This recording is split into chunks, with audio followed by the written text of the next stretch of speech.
So hello friends, welcome back to our YouTube channel Medici Medicine. Today we are going to study about anticoagulant drugs pharmacology. Okay, so हम basic से start करेंगे.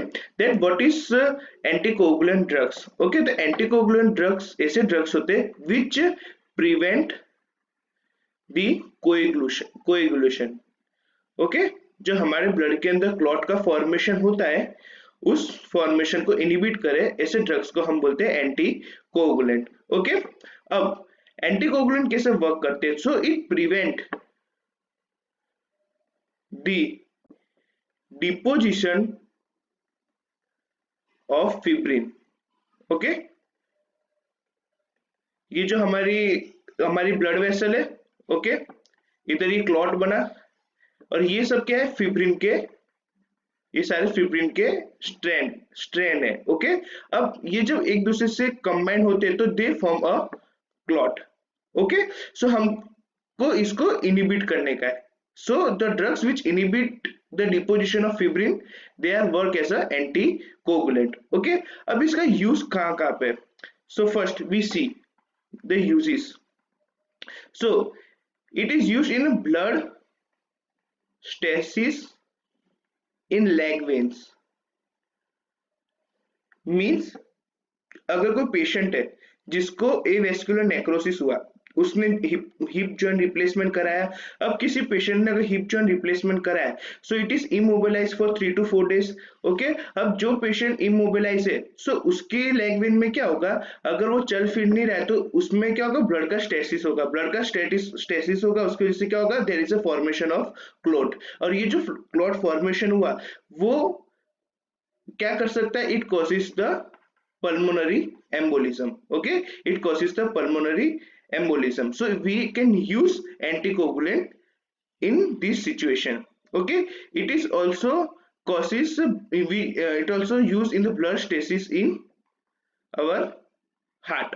Okay, अगर कोई patient है जिसको arterial fibrillation है, okay, and साथ में उसको माइट्रल स्टेनोसिस है. So patient of arterial fibrillation and mitral stenosis, arterial fibrillation में क्या होता है? ओके, हमारा हार्ट परफेक्ट तरीके से कॉन्ट्रैक्ट नहीं कर पाता, और हार्ट फिब्रिलेट. ओके, सो ऐसे पेशेंट में क्या होता है? जो लेफ्ट एट्रियम होता है उधर हल्का सा क्लॉट बन जाता है. फिर ये क्लॉट जाके लेफ्ट वेंट्रिकल से एओर्टा के through it causes transient ischaemic attack. Okay, और जिसकी वजह से क्या हो सकता है? Ischaemic stroke. Okay, and it causes ischemic stroke. So we can use anticoagulant in this disease condition. Third, we can use anticoagulant in, yes, in DIC. DIC means disseminated intravascular coagulation. Okay, we can use this drug in DIC. अब DIC means क्या होता है? DIC में जो हमारे clotting factors होते हैं ना, उनकी एक्टिविटी इंक्रीज हो जाती है. ओके, अब जैसे क्लोटिन फैक्टर की एक्टिविटी इंक्रीज होगी तो ये हमारी ब्लड वेसल है. हमारी ब्लड वेसल में फिब्रिनोजन प्रेजेंट होता है. ओके, ये फिब्रिनोजन किस में कन्वर्ट होता है? फिब्रिन में, by our clotting pathways. Okay,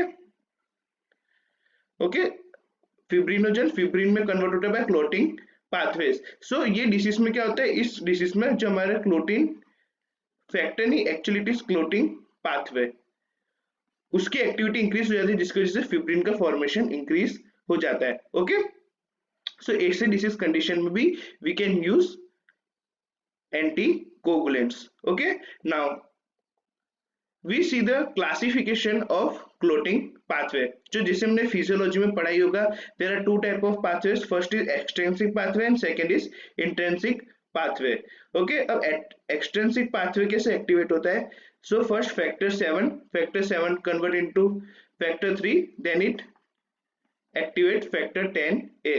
Similarly in intrinsic pathway, first factor 12 is activated, then it activate factor 11, then 8, then 9, then it activates factor 10A. Okay, and then it causes formation of fibrin. Okay, ये हमने physiology में पढ़ा है।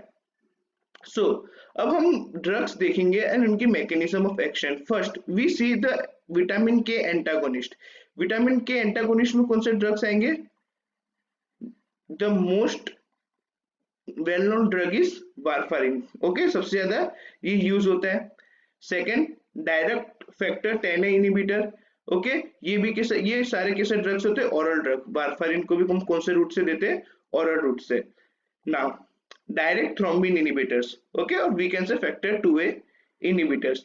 ये जो drugs होते हैं वो टू फॉर्म में होते हैं, एक होता है ओरल और we can also give this drug parenteral route. And fourth one is indirect thrombin inhibitors. Okay, जो इनडायरेक्ट थ्रोम्बिन को इनिबिट करे, और we can also say it is a anti thrombin drug. Okay, और ये भी कौन से रूट से देते हैं हम? पेरेंट्रल रूट से, mean it induces the anti thrombin activity. Now we see some oral anticoagulant. So oral anticoagulant में पहले हम देखेंगे vitamin K antagonist. Vitamin K antagonist में मेनली ड्रग्स इंक्लूड होते हैं कोमारिन्स। ओके, देन कोमारिन्स के अंदर मेन ड्रग्स होते हैं first warfarin, acenocoumarin, dicoumarol and bis hydroxy coumarin. Then second is factor 10A inhibitor, which is are apixaban, rivaroxaban, edoxaban and betrixaban। अब इसको याद कैसे रखने का? तो इसके नाम में लिखा है factor 10A, AN for antagonist। Okay, जिसपे भी साब बना हुआ means it is a factor 10A inhibitors। Okay, now direct thrombin inhibitors are the drug is dabigatran. Okay, अब इसमें हम कुछ इंपॉर्टेंट पॉइंट्स देखेंगे। First, like warfarin. वारफारिन का मैकेनिज्म ऑफ एक्शन क्या होता है? So it is a competitive blocker of वीक और C1 एंजाइम। ओके, ये कॉम्पिटिटिव ब्लॉकर होता है वीक और C1 एंजाइम का। अब वीक और C1 क्या होता है वो मैं अभी आपको आगे मैकेनिज्म जब डिटेल में बताऊंगा तब शो करता हूं कि व्हाट इज वीक और C1। ओके, अब ये क्या करता है? It decreases the synthesis of our clotting factor that are 2, 7, 9 and 10। Okay, और ये जो ड्रग्स होती है, ये ड्रग्स कैसी होती है? They having narrow therapeutic index. ये जो वारफारिन ड्रग होती है उसकी वेरी नैरो थेराप्यूटिक इंडेक्स होता है। ओके, अगर किसी ड्रग का अगर नैरो थेराप्यूटिक इंडेक्स होगा, ठीक है, तो उस ड्रग में हमको क्या करना पड़ेगा? Yes, we need monitoring. So अगर हम किसी पेशेंट को वारफारिन देंगे then we need of monitoring. Okay, अब यही चीज similarly factor 10 inhibitor. So factor 10 का मैकेनिज्म क्या होगा? वो फैक्टर 10 को, जो फैक्टर 10 कोगुलेंट फैक्टर उसको इनिबिट करेगा। ठीक है, ये नैरो थेराप्यूटिक इंडेक्स का ड्रग नहीं होता, so there is no need of monitoring. Similarly dabigatran is also like that, it is factor 2A inhibitor. It is also not a narrow therapeutic index drug। okay, and there is also no need of monitoring। okay, अब मेरा एक question है, अगर कभी patient को warfarin की toxicity हो जाए then which antidote be given to the patient? Yes, we give vitamin K1। Okay, warfarin क्या कर रहा था? Warfarin antagonist vitamin K. Okay, warfarin क्या करता है? विटामिन के को एंटागोनाइज करता है लीवर में, वो भी हम आगे डिटेल में देखेंगे। ओके, देन अगर विटामिन के को ये इनिबिट करता है तो अगर इसकी टॉक्सिसिटी होगी then we give vitamin K1 from outside as a antidote. अगर हमने किसी पेशेंट को फैक्टर 10A इनिबिटर्स दिए, अगर इसकी टॉक्सिसिटी हो गई, ओके, देन हम इसकी टॉक्सिसिटी में कौन सा ड्रग यूज करेंगे? That is Andixanet। okay, Andixanet alpha we use in the toxicity of factor 10A inhibitor। okay, now अगर मान लो कोई पेशेंट है जिसको डेबिगेट्रान से टॉक्सिसिटी हो गई, then which drug we are giving? that is Yes, that is idarucizumab. Okay, we are giving the drug that is idarucizumab. So it is all about the oral anticoagulants and its main function. So now we see vitamin K antagonist. Okay, so the drug is warfarin. Okay, so हम warfarin के बारे में अब देखेंगे. So warfarin, how its mechanism of action means how warfarin is work, first we show that. पहले हम वो देखेंगे. So warfarin कैसे work करता है? तो in our liver there is vitamin K is present. Okay, it is present in the form of hydroquinone. Hydroquinone के form में विटामिन के प्रेजेंट होता है. जब उसका ऑक्सीडेशन होता है विटामिन के का, then it form vitamin K epoxide. Okay, जैसे विटामिन के इपोक्साइड बना, then it converted into vitamin K in hydroquinone form. Okay, लेकिन जब भी अगर इपोक्साइड फॉर्म होता है in our liver, there is a release of CO2. Okay, CO2 के release होने की वजह से क्या होगा? There is a gamma carboxylation of clotting factor as well as anti-clotting factor.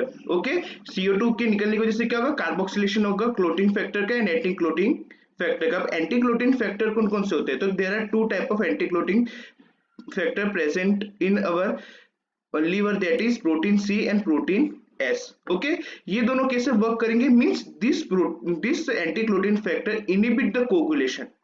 Okay, ये एंटीक्लोटिन फैक्टर क्या करते हैं? Protein C and protein S, ये कोगुलेशन को इनहिबिट करते हैं. लेकिन वारफारिन क्या करता है? ये इनको भी इनहिबिट कर देता है, जिसकी वजह से एंटीक्लोटिन फैक्टर उसकी इफेक्ट शो नहीं कर पाते. Okay, now this vitamin K epoxide is now converted into vitamin K again by an enzyme which is known as a VCOR-C1. अभी VCOR क्या होता है? So VCOR is nothing but vitamin K epoxide reductase. Okay, and C1 is its type, vitamin K epoxide reductase. Okay, so what this enzyme do? This enzyme convert vitamin K to epoxide form to hydroquinone form. अब warfarin क्या करता है? warfarin inhibit this enzyme. Warfarin इस enzyme को inhibit करता है, जिसकी वजह से again epoxide is can not converted into hydroquinone form. Okay, अब वारफारिन कौन कौन से क्लोटिन फैक्टर को इनहिबिट करता है? So it inhibit clotting factor 2, 7, 9 and 10. Okay, अब मेरा क्वेश्चन ऐसा है कि अगर हमने किसी पेशेंट को वारफारिन दिया तो वारफारिन का पूरा इफेक्ट आने में कितना टाइम लगेगा? Okay, so for the complete anticoagulation effect of warfarin को आने में एटलीस्ट 4 to 5 डेज लगते हैं. अब हमारे दिमाग में क्वेश्चन आएगा कि 4 to 5 डेज लगते हैं, तो पहले कौन सा प्रोटीन फैक्टर इनहिबिट होता होगा? 2, 7, 9, 10 क्या होता होगा? So first initially at the less than 6 hour, जैसे हमने कोई पेशेंट को वारफारिन दी तो within less than 6 hour factor 7 is inhibited. Then at the less than 8 hour protein C is inhibited, and lastly it inhibit factor 2 at the 4 to 5 days. Okay, इसीलिए जब भी हम कोई भी पेशेंट को वारफारिन देंगे, so at initial stage it causes coagulation. Okay, initially हम किसी भी पेशेंट को अगर वारफारिन देंगे तो वो क्या कॉज करेगा? कोगुलेशन. क्यों कोगुलेशन कॉज करेगा? Because it inhibit the anti clotting factors. Okay, वो मैंने जैसे आपको बताया within less than 8 hour it inhibit the protein C, means वो एंटी कोगुलेंट फैक्टर को इनहिबिट कर रहा है. अब एंटी कोगुलेंट फैक्टर इनहिबिट हो गए तो उसकी वजह से क्या होगा? There is increase in coagulation. So लेकिन हम वारफारिन को तो ऐसे एंटी कोगुलेंट ड्रग हम देते हैं, then why it causes coagulation? So because it inhibit the anti clotting factor. So अब इसका रास्ता क्या है? तो हम कभी भी किसी पेशेंट के अंदर वारफारिन देंगे, then 4 to 5 days we also give heparin to that patient, because heparin causes anti coagulation. Okay, heparin क्या होगा? वो कोगुलेशन नहीं होने देगा. ओके, सो जैसे 4-5 दिन हो गए वारफारिन की उसकी इफेक्ट आ गई, then we stop heparin to that particular patient. Okay, so ये था important point regarding warfarin. Now we see the some pharmacokinetic parameter of warfarin. First, warfarin is a oral drug, तो हम इसको oral route से देंगे at the dose of 1 to 10 mg per day. Okay, 1 to 10 mg per day के dose में हम warfarin देते हैं. अब इसका डिस्ट्रीब्यूशन कैसा होता है, तो ये having low volume of distribution means 99% of warfarin is bound to our plasma protein that is albumin. Okay, अब मैं इसका मीनिंग समझाता हूँ. जैसे कि मान लो आपने किसी पेशेंट को 100 मॉलिक्यूल्स ऑफ वारफारिन दिए. ओके, अब 100 मॉलिक्यूल में से क्या होगा, 99 मॉलिक्यूल्स एल्ब्यूमिन को बाइंड हो जाएंगे. मान लो ये हमारा एल्ब्यूमिन है, ठीक है, इधर वारफारिन आके ऐसे एल्ब्यूमिन पे बाइंड हो जाएगा. कितने मॉलिक्यूल्स बाइंड हो जाएंगे, 99 मॉलिक्यूल्स. खाली एक ही मॉलिक्यूल ऐसा होगा जो ब्लड के अंदर फ्रीली मूव होगा. अब क्या लगता है, एक मॉलिक्यूल कभी उसकी फार्माकोलॉजिकल इफेक्ट शो कर पाएगा?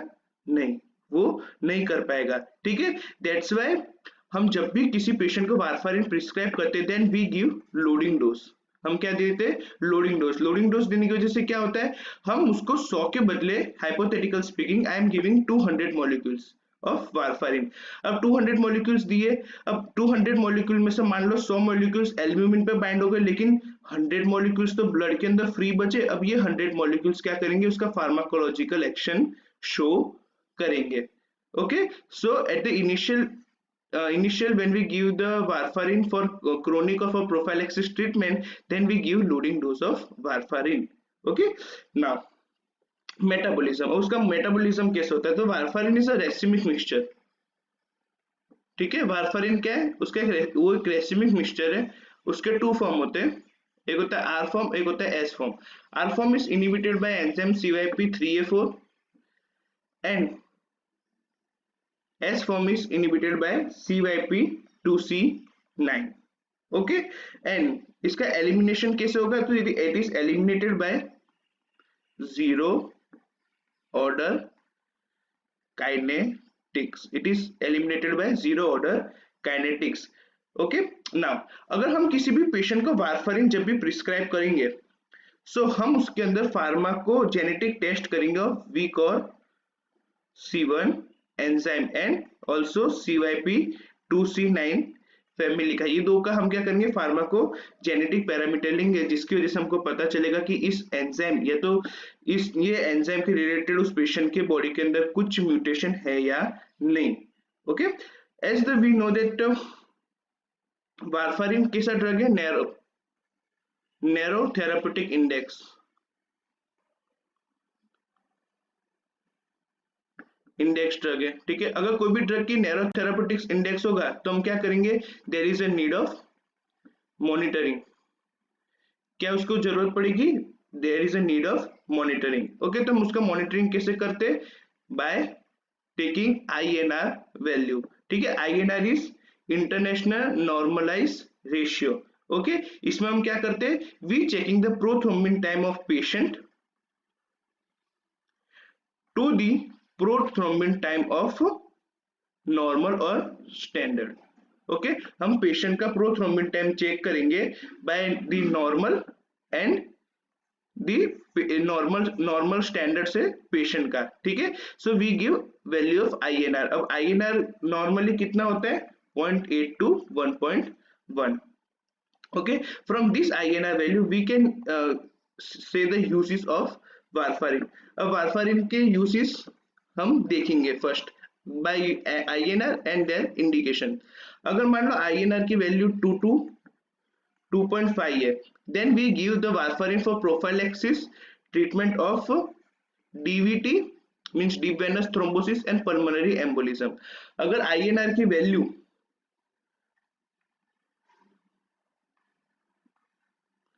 2 to 3 है, then we give the drug for for the treatment of DVT and pulmonary embolism or after knee or hip surgery. Okay, and if the INR value is 3 to 3.5, then we give warfarin for the treatment of DVT, pulmonary embolism, atrial fibrillation with mitral stenosis, and for prosthetic heart, for prosthetic heart valves. Okay, किसी patient को prosthetic heart valve का surgery हो, then we can also give warfarin, and even the drug of choice for this condition is also warfarin. So ये थे कुछ use regarding warfarin. Now we see some adverse effect of warfarin. अब warfarin anticoagulant drug है तो उसका main adverse effect क्या होगा? Yes, it causes bleeding. वो क्या कॉज करेगा? Bleeding. It causes alopecia, diarrhoea, dermatitis. Okay, ये इसके कुछ एडवर्स इफेक्ट है. Now we see the management of warfarin overdose. अगर किसी पेशेंट को वारफारिन का ओवरडोज हो गया तो हम उसको मैनेज कैसे करेंगे? अब पेशेंट दो तरीके से रिप्रेजेंट करेगा. First is asymptomatic and another is patient is symptomatic.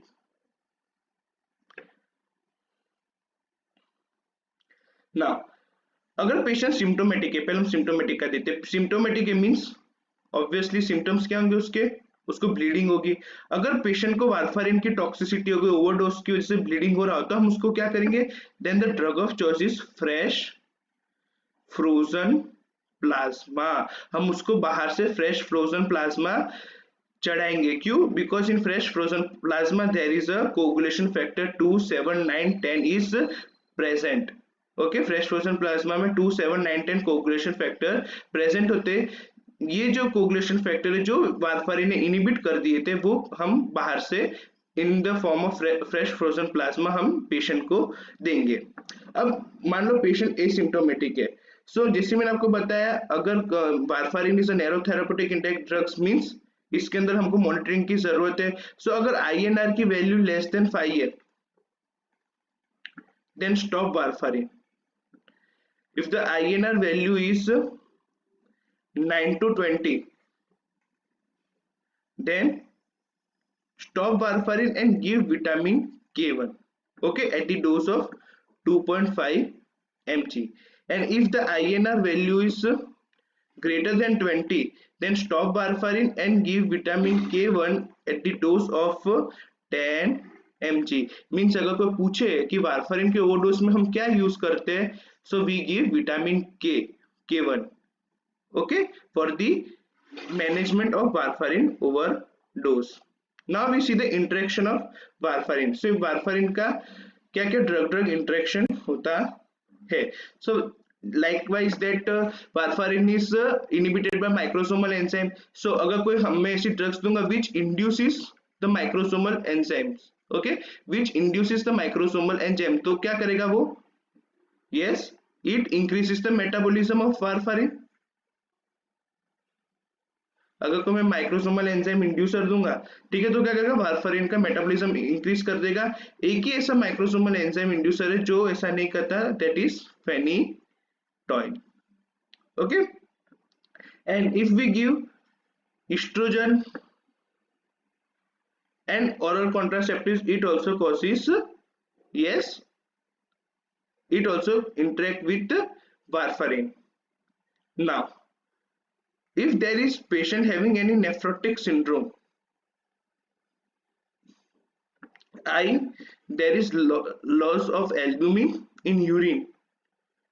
Okay, अगर किसी पेशेंट को नेफ्रोटिक सिंड्रोम है, अगर उस पेशेंट के अंदर एल्ब्यूमिन नहीं है, एल्ब्यूमिन बॉडी के अंदर प्रेजेंट नहीं है, तो वारफारिन, जैसे मैंने अभी बताया कि वारफारिन क्या होता है, वो सबसे ज्यादा एल्ब्यूमिन पे, ये एल्ब्यूमिन प्रोटीन है उस पर वारफारिन बाइंड कर गया. ठीक है, अगर कोई किसी पेशेंट को नेफ्रोटिक सिंड्रोम, अगर किसी डॉक्टर ने उसको लोडिंग डोज दे दिया, ठीक है, तो 99 मॉलिक्यूल जो वारफारिन को बाइंड कर रहे थे, ठीक है, तो एल्ब्यूमिन नहीं होगा तो वारफारिन उस पे बाइंड नहीं कर पाएगा. That means there is more than 100 molecules क्या होंगे? फ्रीली ब्लड के अंदर घूमेंगे, and it causes the toxicity of warfarin. ठीक है.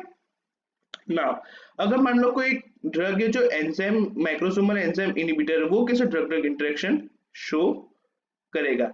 सो अगर कोई enzyme, microsomal enzyme inhibitor, CYP enzyme, inhibitor है। अब ये से ड्रग्स क्या करेंगे? Yes, they increases the toxicity of warfarin. ऐसे ड्रग्स क्या करेंगे? They increases the toxicity of warfarin. Okay, then aspirin. हम कभी भी वारफारिन को एस्पिरिन के साथ देते नहीं। Why? Because aspirin is a anti platelet drug. अगर हमने एस्पिरिन और वारफारिन को एक साथ दे दिया तो उसकी वजह से क्या होगा? There is increasing chance of bleeding. एक तो पहले उसके अंदर एंटी कोगुलेशन हो रहा होगा, ऊपर से हमने एंटी प्लेटलेट ड्रग दे दिया। Okay, so there is a most probable that there is a high chance of bleeding. Okay, and we can also cannot give warfarin in liver diseases. Okay, now we see some other coumarins. This is all about warfarins. Now we see other coumarins like acenocoumarin. एसिनोकोमारिन,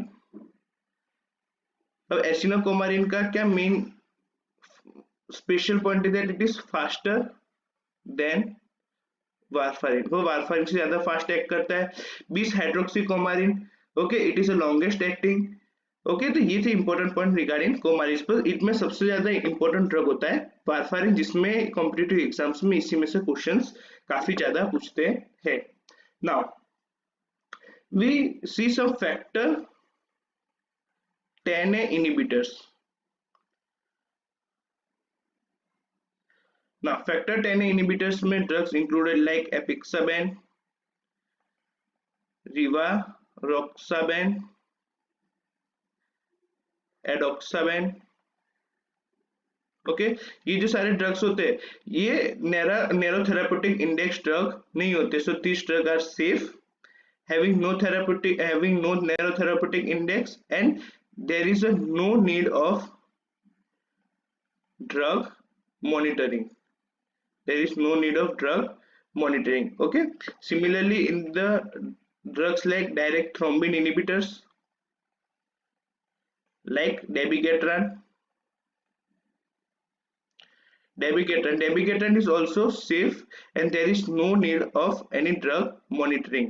Okay, but dabigatran is contraindicated in renal failure.